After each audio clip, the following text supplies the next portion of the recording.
If you are not able to become what you want to be, then know the real reason from the story of Buddha. Or what you want. If it is not happening, then today's story is for you. So pay attention till the end of the story. If you listen to this story carefully till the end, you will learn something which will be very useful, life-changing in your life. Friends, whatever you do not have today is not because it is not written in your destiny. Or your luck is bad. But not because you deserve it that much. Nature is very just, friends. Once Buddha was about to give sermon in the meeting. He arrived, the meeting started, Buddha sat quietly for some time and did not say anything. And went away. More than 100 people were eagerly waiting for the sermon, and everyone was waiting to Buddha. He was angered by the behavior. However, no one asked any questions. The next day, the assembly was organized again, and this time the number of people in the gathering was almost the same. Buddha, seated among the assembly, repeated the same actions. He remained silent without uttering a word. The crowd was perplexed and curious about his conduct. The next day, someone organized another meeting, but this time the number of people in the gathering decreased. Buddha arrived, looked around without saying anything, and left in the same way. After this, some people became angry because they had left their work to come and listen to his teachings. The next day, another meeting was organized. Friends, those of you who are also listening to this story may be wondering how many times this gathering has been organized. And some of you may also be feeling irritated while listening to this story. But those of you who are feeling stressed at this time should pay special attention to this story.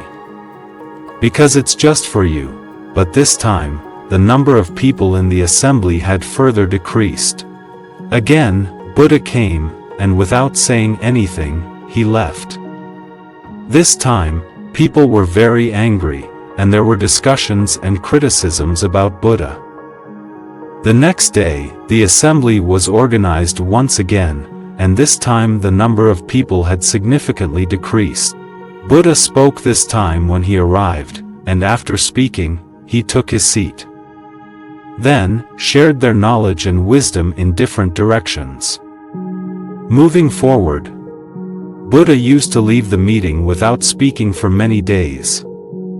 Explained he was looking for people who were qualified.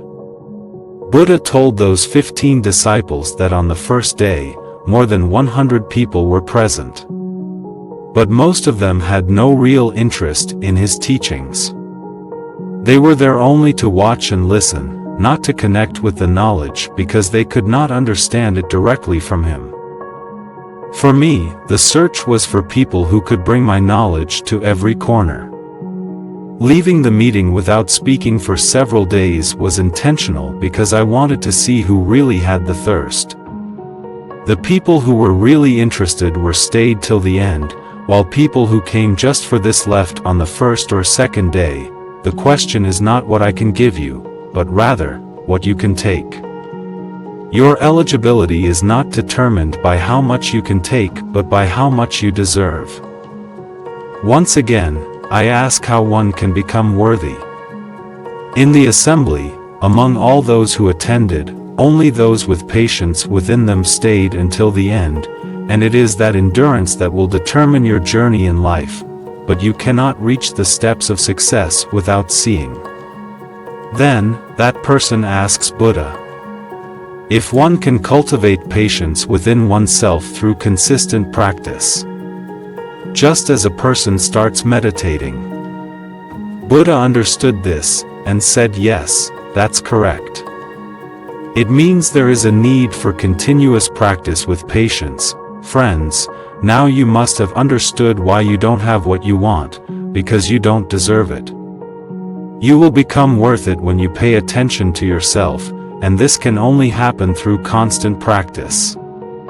So now the question is, will you practice?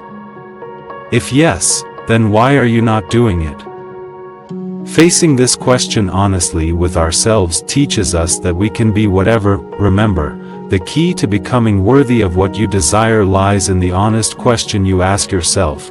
What are you doing today that aligns with the person you aspire to be in the future? As we conclude, let's reflect on the journey ahead.